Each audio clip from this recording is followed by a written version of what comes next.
Hi అండి, అందరికీ నమస్కారం. Welcome back to my channel. ఈరోజు కనుమలో మార్నింగ్ నుంచి ఈవినింగ్ వరకు నేను ఏం చేశాను అనేది ఒక వ్లాగ్ లాగా చేశానండి. కనుమ అంటే గ్రామీణ వాతావరణంలో మేము ఎలా చేసుకుంటాము అనేది ఈ వ్లాగ్లో ఉంటుంది. ముందు రోజు ఈవినింగ్ నేను ముగ్గులు వేసేసానండి, అంటే నైట్ అన్నమాట. ఈ ముగ్గులు నేను గొట్టంతోనే వేసానండి. గొట్టము ఇప్పుడు రకరకాల డిజైన్స్లో వస్తుంది, చాలా ఈజీగా వేసేసుకోవచ్చు.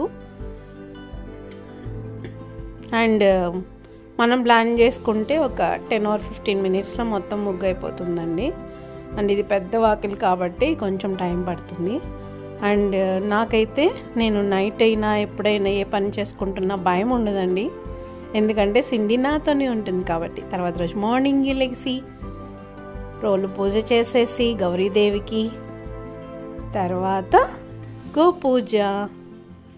గోపూజ అంటే మనం గోవిందుకే చేస్తామండి. ఎందుకు అంటే శ్రావణి ప్రెగ్నెంట్ కదా, అండ్ 1 weekలో మేబీ 1 week or 10 daysలో డెలివరీ అయిపోతుందండి. అందుకోసం శ్రావణిని డిస్టర్బ్ చేయడం నాకు ఇష్టం లేదు.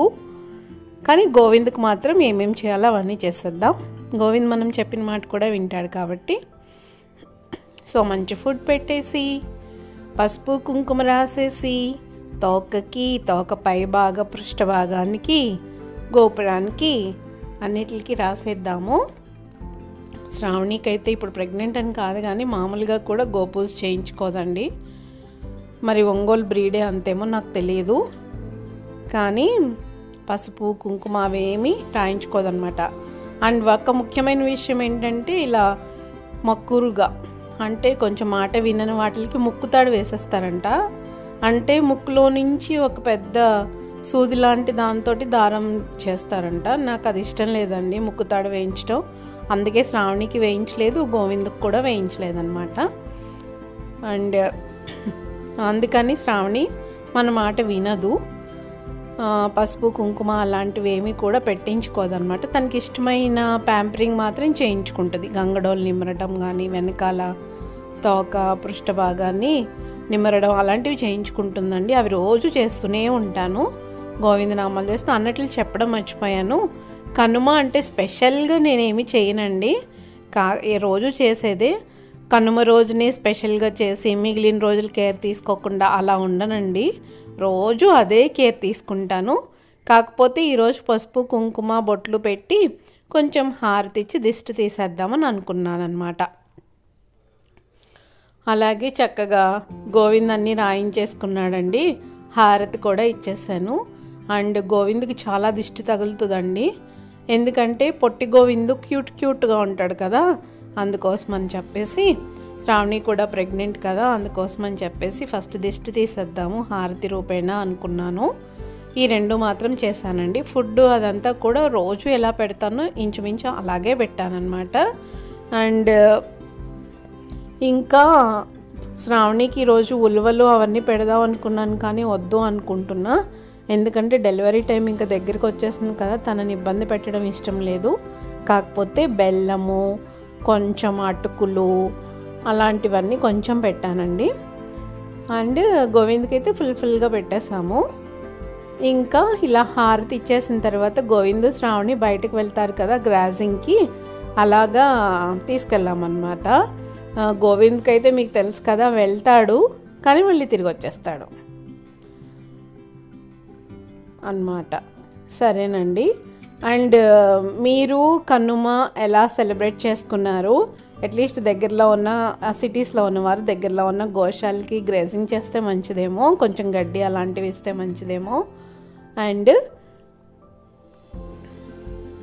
చూడండి గోవింద్ ఎంత క్యూట్గా ఉన్నాడో, చక్కగా పసుపు కుంకుమలతోటి భలే క్యూటీగా ఉన్నాడు కదా. కొంచెం పట్టు వస్త్రం వేసి గంగిరెద్దులాగా తయారు చేద్దాం అనుకున్నా అండి, మరీ ఎక్స్ట్రాగా ఉంటుందిలే అని చెప్పేసి వదిలేసాను. అండ్ శ్రావణికి కూడా గోవిందుకు పసుపు రాయడం శ్రావణికి కూడా ఇష్టం ఉండదండి. తనకి రాయడం పక్కన పెట్టి గోవిందుకు కూడా అలా ఎందుకు చేస్తున్నారు అంటదన్నమాట. కానీ గోవింద్ పాపం ఇన్నోసెంట్ కదండి, రాయించుకుంటాడు, అన్నీ చక్కగా రాయించుకుంటాడు. పొట్టి పుట్టోడు. ఇప్పుడు ఇంకా ఏమన్నా పెడతారా ఫుడ్ అని చూస్తున్నాడండి నా వైపు పాపం. అండ్ ఇంకా శ్రావణి డెలివరీ టైం వస్తున్నప్పుడు గోవింద్ని ఎలాంటి కేర్ తీసుకోవాలో ఏంటో అది కొంచెం ప్లాన్ చేసుకుంటున్నాము. మేబీ కొంచెం దూరంగా కట్టేయాలి గోవింద్ని, లేకపోతే శ్రావణికి కష్టం కదండి. చిన్న బేబీ ఉంటుంది కదా, ఆ బేబీకి పాలు ఇవ్వాలి కదా. ఇప్పుడు కూడా గోవింద్ వెళ్ళి పాలు తాగాలని చూస్తాడు, కానీ శ్రావణి ఇవ్వదు. కానీ మరి చిన్న బేబీకి ఇవ్వాలి కదండి పాలు, అప్పుడు కొంచెం గోవింద్ని సపరేట్గా కట్టాలి. మరి గోవింద్ ఎలా రియాక్ట్ అవుతాడో ఇవన్నీ ఉన్నాయి, చూద్దాం. ఎలాంటి కేర్ తీసుకోవాలో మీకు ఏమైనా తెలిస్తే కొంచెం కామెంట్స్లో చెప్పండి, నాకు హెల్ప్ చేసిన వాళ్ళు అవుతారు. అండ్ గోవింద్ బయటికి వెళ్ళినప్పుడు చేసే ఫీట్లు ఏంటో కూడా నేను మీకు ఈరోజు చూపిస్తానండి. వెళ్తాడు కానీ మళ్ళీ తిరిగి వచ్చేయాలని చూస్తాడు. వెళ్ళడం అస్సలు ఇష్టం ఉండదండి.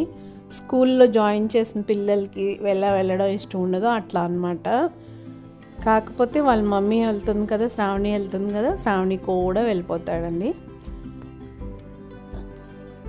మీకు ఎలా అనిపించాడు గోవింద్ ఈరోజు? క్యూట్గా అనిపించాడా? అండ్ సిండికి కూడా ఈరోజు నచ్చిన ఫుడ్ అదంతా పెడదాం అనుకుంటున్నాను అండి. నేను సెపరేట్గా ఈరోజు స్పెషల్గా లవ్ అండ్ కేర్ ఎక్కువ చూపించడం కాదు, నేను 24/7 ఎఫెక్షన్ కేర్ చూపిస్తూనే ఉంటాను. వాటికి ఏమేం కావాలో నీడ్స్ అండ్ నెసెసిటీస్ ఎప్పటికప్పుడు ఫిల్ చేస్తూనే ఉంటానండి. ఎలాంటి చిన్న ఎమోషనల్ బ్యారియర్ కూడా నేను వాళ్ళని సఫర్ చెయ్యను. నాకు తెలిసిపోతుంది వాళ్ళకి పెయిన్ వచ్చినా ఏమొచ్చినా. గోవింద్ చూడండి నన్ను కొడుతున్నాడు, పొడుస్తున్నాడండి, మామూలు వాడు కాదు గోవిందుడు. అయితే శ్రావణికి ఇప్పుడు జస్ట్ ఇలా చేసిన ముందే కొంచెము పెయిన్స్ వచ్చినాయి అనుకుంటా, కొంచెం ఇబ్బంది పెట్టిందండి. గోవింద నామాలు అవన్నీ చేసిన తర్వాత కొంచెము బాగుందనమాట, సెట్ అయ్యింది. ఇంకా అదంతా వీడియో చేయలేదు, ఎందుకంటే నాకు కూడా చాలా టెన్షన్ అనిపించింది. లోపల బేబీ మూమెంట్స్ కూడా నాకు క్లియర్గా కనిపిస్తున్నాయి. అప్పుడు శ్రావణి కొంచెం ఇరిటేటెడ్గా, కొంచెం అలా పెయిన్ఫుల్గా అనిపించింది. గోవింద్ కూడా శ్రావణి దగ్గరికి వెళ్ళి కొంచెం నిమురుతున్నాడండి, గంగడోలు అదంతా నాకుతున్నాడు అనమాట. నాకు అనిపించింది యానిమల్స్ కూడా నోరు ఉండదు, కానీ పాపం తల్లి ప్రేమ బిడ్డ ప్రేమ ఎంత ఉంటుందో. బిడ్డకి ఏదైనా అయితే తల్లి తట్టుకోలేదు, తల్లికి ఏదైనా అయితే బిడ్డ తట్టుకోలేడు, అలా అనిపించిందండి. అయితే శ్రావణి చాలాసేపు గోవిందనామాలు చెప్పిన తర్వాత కొంచెం సెట్ అయ్యిందనమాట. అండ్ నేనైతే డెలివరీ వచ్చేస్తుందేమో అనుకున్నాను, కానీ సిమ్టమ్స్ అలా లేవు. సో ఏదో సమ్ డిస్టర్బెన్స్, లోపల బేబీ కదులుతుందేమో అనుకున్నానండి. అండ్ గోవింద్ పుట్టేటప్పుడు కూడా శ్రావణి పెద్ద ఇబ్బంది ఏం పడలేదండి, ఎందుకంటే గోవింద్ పొట్టువాడు కదా, అందుకని ఏమో ఫస్ట్ టైమే శ్రావణికి ఇది ఇప్పుడు సెకండ్ టైం అండి. మరి పొట్టలో చిన్ని గోపెమ్మ ఉందేమో అనుకుంటున్నాను నేను. మరి మీరేమనుకుంటారో గెస్ చేయండి. ఈసారి శ్రావణికి మళ్ళీ బుల్లి గోవిందుడు పుడతాడా, లేకపోతే చిట్టి గోపెమ్మ పుడుతుందా చూద్దాము. చాలామంది శ్రావణికి పాలు తీసేయండి ఈసారి అంటున్నారు. నేను ఇస్తే తీస్తానండి, లేకపోతే లేదు, బలవంత పెట్టను. వాటికి బంధాలు వేసేసి కొట్టేసి అలాగ చేయడం నాకు ఇష్టం లేదు. అండ్ ఇట్లా గోవిందని నిమురుతుంటే శ్రావణికి కూడా వెనకాల పార్ట్లో నిమురుతూ గోవిందనామాలు చెప్పమని అడుగుతుందండి. నాకు ఎంత జాలనిపిస్తుందో పాపం, వాటికి నోరు ఉండదు కదా. అదే కనుక మనం ప్రెగ్నెంట్ అయ్యి పెయిన్స్ వస్తే ఎంతమందిని హడావిడి చేస్తామండి, ఇల్లంతా టాప్ లేపేస్తాం కదా. కానీ యానిమల్స్ ఎంత పెయిన్ని తట్టుకుంటాయి అనిపిస్తుంది. అండ్ గోవింద్ చూడండి ఇలా నిమిరించుకుంటాడు, రోజు హగ్స్, ఇట్లా గంగడోలు నిమిరటం ఇవన్నీ కూడా డైలీ జరుగుతాయండి. సో అందుకే నేను చెప్తున్నా, కనుమ అంటే స్పెషల్గా ఏమీ ఉండదండి, ఎవ్రీడే రొటీనే. కాకపోతే కొంచెం పసుపు కుంకుమ పెట్టి హారతి ఇచ్చాను, ఇంకా అంతకు మించి అయితే ఏమీ చేయలేదండి. మీరు డిసప్పాయింట్ అయి ఉంటారు. బట్ నేను చెప్పేది ఏంటంటే, కనుమ రోజునే కాకుండా యానిమల్స్ని పెంచుకునే వాళ్ళు రోజు కూడా అదే కేర్ తీసుకోవాలి. వాళ్ళ ఎమోషన్స్ని కన్సిడర్ చేయాలి, పెయిన్స్ని కన్సిడర్ చేయాలి.